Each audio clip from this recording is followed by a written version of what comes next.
భారత రాష్ట్ర సమితికి గడ్డుకాలమే ఎదురవుతుందని చెప్పాలి. ఇప్పుడు తాజాగా 30 మంది ఎమ్మెల్యేలు కాంగ్రెస్ పార్టీలో దూకేందుకు సిద్ధంగా ఉన్నారు. కాంగ్రెస్ పార్టీకి సంబంధించి గేట్లు ఎత్తేసామని చెప్పి ఇప్పటికే ముఖ్యమంత్రి రేవంత్ రెడ్డి ప్రకటించి 24 గంటలు గడవకముందే బీఆర్ఎస్ ఎమ్మెల్యేలు ఒక్కొక్కరుగా తమకున్న ఛానల్ ద్వారా ముఖ్యమంత్రి రేవంత్ రెడ్డికి తాము కూడా సిద్ధంగా ఉన్నామని చెప్పి వర్తమానం పంపుతున్నట్టు తెలుస్తుంది.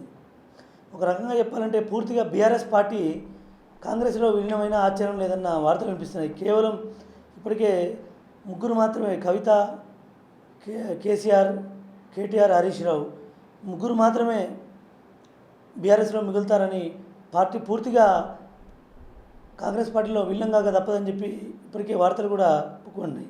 దీనికి సంబంధించి ఇప్పటికే సోషల్ మీడియాలో పెద్ద ఎత్తున హల్చల్ జరుగుతున్న పరిస్థితి ఉంది.